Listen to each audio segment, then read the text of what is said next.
नीतीश जी को कौन अपनी प्रधानमंत्री बना है? एक तो देहात में कहावत न है, अपने मुंह मियाँ मिट्ठू, अपने मुंह मियाँ मिट्ठू। जो भी बहन भाई को राखी बांधना चाहती है तो एक बार आप जरूर एक राखी मेरे भाई के लिए मेरे घर के एड्रेस पे आप जरूर भेजें। मनीष कश्यप दहाड़ रहा है और उसके चेहरे की मुस्कान बता रहा है कि वो शेर टूटा नहीं है, वो शेर दहाड़। आज रक्षाबंधन का त्योहार है, भाई बहन के प्रेम और विश्वास का त्योहार है। आपको याद होगा कि जब मनीष कश्यप को पहली बार बिहार लाया गया था तब मनीष को राखी बांधने कई बहनें उनका इंतजार कर रही थी। भाई बहन के बीच प्रेम और सुरक्षा के इस त्योहार के लिए बिहार सरकार के सरकारी कार्यालय में 31 अगस्त को प्रतिबंधित छुट्टी की घोषणा भी की गई है। तो सबसे पहले तो मैं हमारी पूरी पॉलिटिक्स जंक्शन की टीम की तरफ से आप सभी को रक्षाबंधन की हार्दिक शुभकामनाएं देती हूं। आज का वीडियो क्योंकि रक्षाबंधन स्पेशल है, ऐसे में मैं आपको मनीष कश्यप के भाई करण कश्यप के साथ भाई बहनों से की गई खास अपील को दिखाऊंगी। साथ ही बीजेपी के केंद्रीय मंत्री नित्यानंद राय का मनीष को लेकर बेहद चौंकाने वाला बयान भी सुनाऊंगी और भ्रष्ट बिहार को लेकर बिहार के आरजेजेपी संस्थापक आशुतोष कुमार के विस्फोटक खुलासे, जिसे सुनकर सख्ते में आप आ जाएंगे, ये भी दिखाऊंगी। दोस्तों, सबसे पहले वीडियो की शुरुआत उस दिल छू देने वाली तस्वीर से करेंगे जब पॉलिटिक्स जंक्शन की टीम बिहार में दूर दूर से आई मनीष की बहनों से मिली थी। अपने भाई को जेल से बाहर निकालने के लिए बेचैन और रक्षाबंधन में उनका राखी बांधने के लिए बेताबी इन बहनों ने उस समय क्या कहा था, आइए आपको सुनाते हैं। आप राखी लेके आई हैं, लड्डू बांट रही हैं। मनीष कश्यप को बिहार में स्टे मिलने को लेकर कितने खुश? बहुत खुश हैं भाई। इतना तकलीफ में था ना, क्योंकि देखिए उसने ना कनेक्ट किया है, हमारे दिल को कनेक्ट किया है उसने। वो ऐसा लड़का था भाई। फॉरवर्ड और बैकवर्ड की तो बात ही छोड़ दीजिए, मैं तो बैकवर्ड हूँ, मैं क्यों यहाँ खड़ी हूँ, लेकिन उसने इंसानियत को कनेक्ट किया है इसलिए। तो बहुत ऐसे चीजें हैं जिन्होंने ये शेर उजागर करने का काम किया और ये गिद्दर लोग उसको अंदर करवाने का काम किया। तो मैं इतना ही कहूंगी इन विरोधियों को कि तुम देख लो कि तुम आज कितने पानी में हो।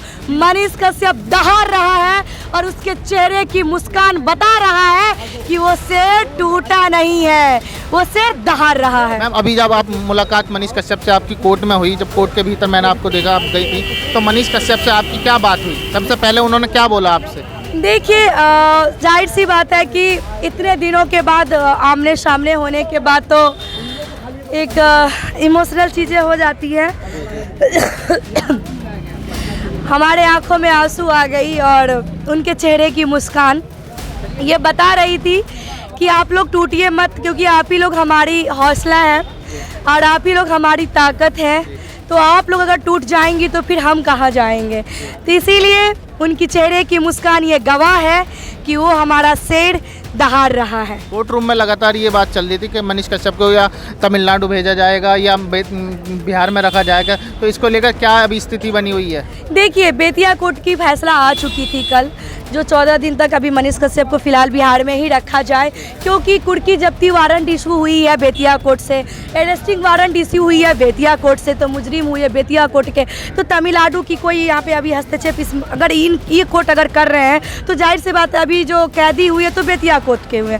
तो उन्होंने कहा कि बेतिया जेल में ही मनीष कश्यप को रखा जाए, लेकिन यहाँ भी साजिश देखिए कि वहाँ से उनको पटना बेउर जेल लाया गया है और वो भी काफ़ी परेशानियों के बाद यहाँ पे रखा गया है। तो कहीं ना कहीं ये साजिशें हैं। तो मैं बस उनको इतना ही कहूँगी कि तुम बहुत बहुत पानी के अंदर अभी चले गए हो, इसलिए चले गए हो क्योंकि जब वो स्टेशन पे जब वो उतरे हैं तो फूलों की बारिश से और भगवान की बारिश से गवाह थी कि वो स्वच्छ और एक ईमानदार पत्रकार था है। और इस बार रक्षाबंधन भद्राकाल होने की वजह से 2 दिन बढ़ रहा है और इसीलिए बिहार शिक्षा विभाग भी कंफ्यूजन में है। दरअसल बिहार के किशनगंज में रक्षाबंधन की छुट्टी को लेकर 3 अलग अलग आदेश जारी किए गए हैं।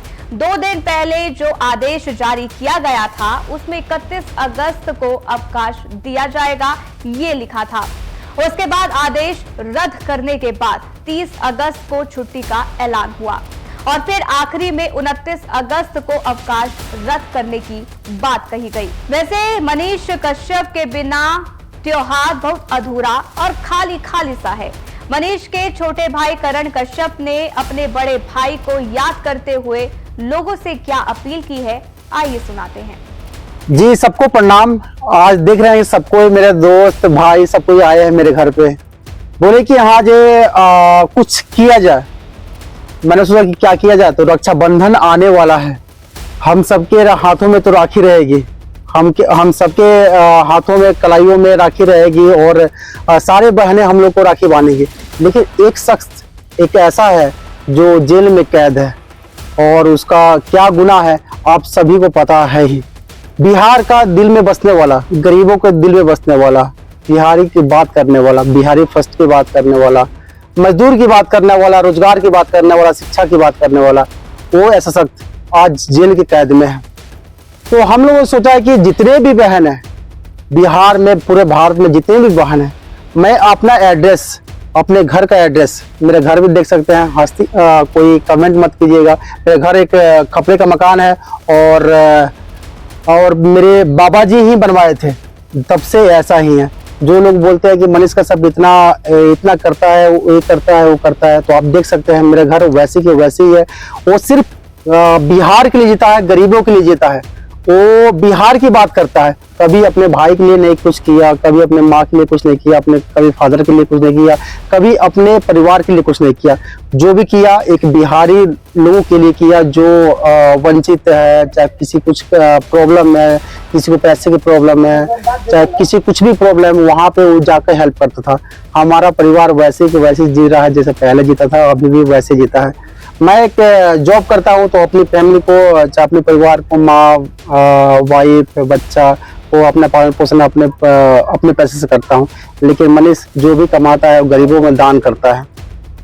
तो हम लोगों ने एक मुहिम चालू किया, जितने भी भारत में जितने भी बहन है, जो भी बहन भाई को राखी बांधना चाहती है, तो एक बार आप जरूर एक राखी मेरे भाई के लिए मेरे घर के एड्रेस पे आप जरूर भेजें और मेरे भाई के हाथ की कलाई को भी मजबूत करे और उसको एक दुआ करे कि हाँ जल्दी से जल्दी बाहर निकले और उसको रक्षा करे, भगवान उसकी रक्षा करे। और कहीं आपकी राखी के दम पे कहीं मेरे भाई की रक्षक हो तो इसकी पूरा मेरा परिवार आपके लिए बहुत कर्जदार रहेगा। तो एक बार मैं फिर और बता रहा हूँ कि हाँ मेरा गाँव है महानवा डुमरी, मेरे पिताजी का नाम है उदित कुमार तिवारी, थाना मझौलिया पड़ता है, जिला पश्चिम चंपारण बेतिया पड़ता है और पिन कोड है 845454 और कमेंट बॉक्स में भी डिस्क्रिप्शन में भी हम लोग डाल देंगे। चंदन भाई आए हैं और इन्होंने भी सजेस्ट किया था कि हाँ एक मुहिम चालू किया जाए, ये भी कुछ हम भी चाहते हैं कि राखी भेजिए, ये प्यार है, आशीर्वाद है और इस बात को मनीष भाई तक पहुंचाया जाएगा कि आपके लिए इतना जगह से राखी आया है, इतना प्यार आया है, तो कहीं ना कहीं जेल में बैठे आदमी का जो है मानसिक तौर पे मजबूत रखना बहुत ही जरूरी है। और तभी मजबूत होगा जब बाहर उनको प्यार मिलेगा, उनके यादों को जो है आप समेटे रहिएगा, क्योंकि वो बेवजह जेल में सभी लोग जानता है 90% जो है समस्या कम हो गया, 10% अगर दुआ दीजिएगा तो जल्दी से जल्दी बाहर आ जाएंगे। कोशिश यही रहेगा, प्लान यही रहेगा, दुआ यही करते हैं कि ये दिवाली जो आ रहा है वो मनीष भाई के साथ में सभी लोग मनाए, तो इस तरह परिवार को भी थोड़ा हिम्मत मिलता है। हम दोस्त लोग सभी लोग आते हैं और आप लोग जहां हैं, आप लोग तो आ नहीं सकते, तो अपना प्यार आप दूर से ही भेज सकते हैं। हो सकता है वो सारी राखी को कलेक्ट करके जेल में पहुंचाया जाएगा, मनीष भाई को पहुंचाया जाएगा, भी राखी व्यर्थ नहीं जाएगी। सारे राखी को इकट्ठा करके, हाँ चलिए राखी तो 31 तारीख को है, लेकिन कहीं लेट से राखी आता है, फिर भी हम लोग जो भी राखी आती है, एक भी राखी आती है, जब भी लोग जाएंगे, मैं जाऊंगा या मेरे परिवार कोई भी जाएगा, उस राखी को लेकर मेरे भाई के पास पहुंचेगा और राखी उसके कलाई में जरूर बंधेगी। ये मेरा और भाई का भी कहना है। तो सुना आपने, यह राखी आपके मनीष भाई की कलाई में बंधेगी। आप दिल खोलकर उन्हें उनके पते पर राखी भेज सकते हैं।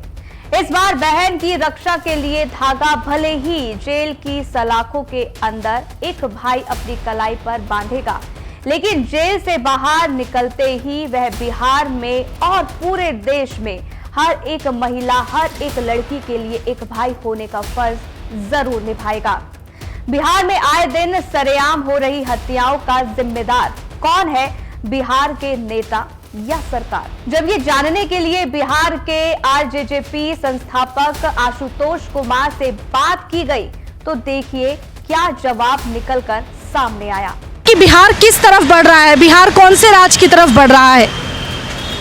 देखिए, आज की नई बात नहीं है। बिहार पिछले 35 वर्षों से गर्त की ओर जा रहा है, बेरोजगारी की ओर बढ़ रहा है, भ्रष्टाचार की ओर बढ़ रहा है, अपराधीकरण की ओर बढ़ रहा है। इसके अलावा बिहार में कुछ और नहीं हो रही है। नेता लोग केवल अपनी कुर्सी बचाने में लगे हुए हैं। बिहार की जनता का, वहाँ के बेरोजगार नौजवान युवाओं की उनको कोई चिंता नहीं है। बीते दिनों जो अररिया के पत्रकार की हत्या कर दी गोली मारकर उसके घर पे दिन दहाड़े, उस पर क्या राय है? वो आपसे रंजिश का शिकार हुए हैं और उनके एक भाई की हत्या पूर्व में भी हुई है और शायद पर्दाफाश भी हो चुका है कि किसने हत्या की है। तो वो आपसे ही आप उसको कह सकते हैं रंजिश का शिकार हुए हैं। लेकिन इस पर सरकार को लगाम लगानी चाहिए थी। एक भाई की हत्या पहले हो चुकी थी, सरकार से गुहार लगा चुके थे कि मेरी भी हत्या हो सकती है, बावजूद इसके ये सनहा दे चुके थे, बावजूद इसके उनकी हत्या हो गई। तो आप ये समझिए कि सरकार तो फिर विफल है ना। यानी कि इन हत्याओं और जो बढ़ रहे हैं अपराध, उनके लिए आप जिम्मेदार किसको मानते हैं? निश्चित रूप से जो सत्ता में बैठा होता है, जिसके अंडर में पुलिस प्रशासन होती है, जो जिसके अंडर में सरकार होती है, दोषी तो वही होता है। आम आदमी, हम और आप कैसे दोषी हो सकते हैं? हम यदि नीतीश कुमार की जगह पे होते दोषी हम होते और मुझे अपने ऊपर ये सारा दोष लेना होता कि मेरी जिम्मेवारी लेनी होती कि मैं जिम्मेवार हूँ इस मर्डर का। लेकिन आज तक जितनी भी हत्याएं हुई, जितने भी तरह के क्राइम हुए, नीतीश जी या लालू जी कभी अपने ऊपर ये आरोप नहीं लिए। मुजफ्फरपुर में शाही की हत्या हो गई थी, उनको मार डाला गया था, उस पर क्या राय रखेंगे? हाँ बिल्कुल, मुजफ्फरपुर तो अभी क्राइम कैपिटल बना हुआ है। आशुतोष शाही की हत्या हुई, उसके पहले समीर सिंह की हत्या हुई और हत्या में एक ही गैंग के लोग शामिल रहे। तो गैंगवार है, गैंगवार को बढ़ावा क्यों मिल रहा है? आप उन पर नकेल क्यों नहीं कस रहे हैं? ये सरकार पर सीधा सवाल उठता है। और आम जनमानस बिहार में यदि आप जाएंगे तो आम जनता ये सवाल अभी आए दिन उठा रही है। लेकिन हमें लगता है कि सरकार को कोई फ़र्क नहीं पड़ता, चूँकि जो व्यक्ति 19 वर्षों से बिहार का मुख्यमंत्री बना बैठा है, वो आज तक कभी इन चीज़ों पर जवाब ही नहीं दिया कि हमारे यहाँ क्यों हत्या होती है, हमारे यहाँ क्यों बलात्कार होता है, क्यों अपहरण होता है, क्यों भ्रष्टाचार है। उसको ये लगता है कि मैं तो आज तक जवाब नहीं दिया तो आगे भी जवाब नहीं दूंगा, जनता तो हमको स्वीकारेगी, जनता तो हमको वोट देगी। बिहार में जातिवाद कूट कूट के भरा है, वहीं जनता का राय है जो मरा वो भी यादव, जिसने मारा वो भी यादव, साथ ही सरकार में उप मुख्यमंत्री भी यादव, तो वो चुप क्यों है? देखिए, सरकार और जो सरकार के सहयोगी लोग हैं ये तो चाहते हैं कि आप आपस में जातिवाद करो। जैसे कोई भूमिहार यादव को मार दिया, यादव भूमिहार को मार दिया, कोई दलित पिछड़ा को मार दिया, कोई पिछड़ा दलित को मार दिया। तो वहाँ पर लोग क्या करते हैं, उस जाति के नेता लोग पहुँचते हैं और वहाँ पर बैकवर्ड फॉरवर्ड की बात करते हैं, वहाँ पर जाति कार्ड खेलना शुरू करते हैं और सरकार वहीं पर बिल्कुल उस कटघरे से बाहर निकल जाती है। सरकार को लगता है कि अब हमसे सवाल क्यों करेगा लोग, जब सवाल ये हो रहा है कि यादव को मारा, यादव चुप क्यों है, भूमिहार यादव को मारा, भूमिहार चुप क्यों है।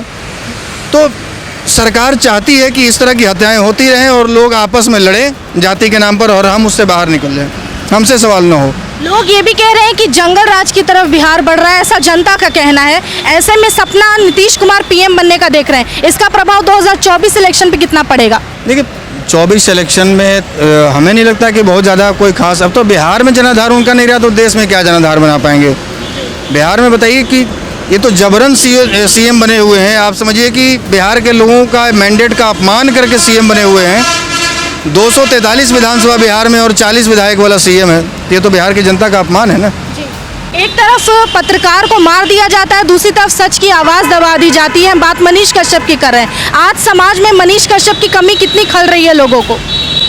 देखिए, इन मुद्दों पर तो जैसे आपको मधुबनी में जो घटना घटी थी, मनीष कश्यप के द्वारा ही उस घटना को उजागर किया गया था और फिर उस पर एक जन आंदोलन हुआ, कार्रवाई भी हुई। और जो भी इस तरह के भ्रष्टाचार या अपराध या इस तरह का, तो इन चीज़ों पर खुलकर मनीष कश्यप बोलते हैं। तो आज बिहार के लोग इस चीज़ को समझ रहे हैं। तभी आपने देखा कि वो तमिलनाडु से जब बिहार में उनको पेशी के लिए लाया गया तो किस तरह से बिहार की जनता पागल मनीष कश्यप के पीछे हुई थी। पुलिस की गाड़ी के ऊपर फूल छींटे जा रहे थे, स्टेशन पर जैसे ट्रेन से उतारा गया वहाँ लोग इंतजार कर रहे हैं, कोर्ट में गए वहाँ हज़ारों की संख्या में लोग पहुँचे हुए हैं। आज भी हर रोज़ लाइन लगाते हैं लोग, लेकिन सरकार का कुछ अपना कंडीशन होता है कि रोज़ इतने संख्या में लोग जेल में जाकर नहीं मिल सकते। तो ये सब है, मनीष कश्यप को पूरा बिहार मिस कर रहा है। आपको बता दें कि बीजेपी के केंद्रीय मंत्री नित्यानंद राय लगातार बिहार में हो रहे भ्रष्टाचार और पत्रकारों के साथ हो रहे अन्याय के खिलाफ आवाज उठाते आए हैं।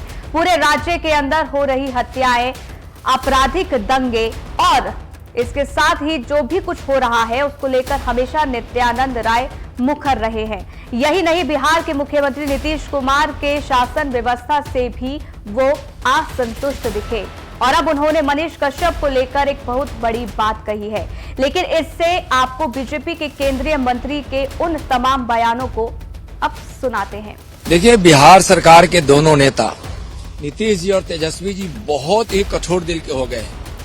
यह सरकार अत्याचारी हो गई है, असंवेदनशील हो गई है और आज कटिहार के बारसोई प्रखंड में लोगों द्वारा और जनप्रतिनिधियों के द्वारा जब बिजली की समस्या को लेकर लोग प्रदर्शन कर रहे थे, तो लाठीचार्ज और गोली चलाकर, ऐसे आधिकारिक तौर पर तो एक लोग की मौत हो कर रहे हैं, लेकिन वहां के स्थानीय लोगों के हिसाब से 2-3 मौत हुई है। और लाठी और गोली चलाना, निहत्थी जनता जो अपने बिजली की मांग कर रही हो उस पर चलाना, यह बहुत घोर अपराध है। यह अपराधियों की सरकार है। पुलिस को भी वह अपराधी बना दी है, पुलिस बेलगाम हो गई है। नीतीश जी को कौन अपनी प्रधानमंत्री बना है? एक तो देहात में कहावत न है, अपने मुंह मियाँ मिट्ठू, अपने मुंह मियाँ मिट्ठू। खुशी की बात यह है कि इतनी बड़ी पार्टी के नेता का समर्थन आने के बाद अब मनीष कश्यप के ऊपर लगे देशद्रोही कानून के हटने के असर और भी ज्यादा बढ़ गए हैं। अब वह दिन दूर नहीं जब मनीष को एनएसए से भी राहत मिलेगी और वह जेल से रिहा होकर हम सब के बीच में हर एक त्योहार का जश्न मनाते हुए नजर आएंगे। आज का वीडियो कैसा लगा हमें कमेंट करके जरूर बताएं और देखते रहें पॉलिटिक्स जंक्शन। नमस्कार।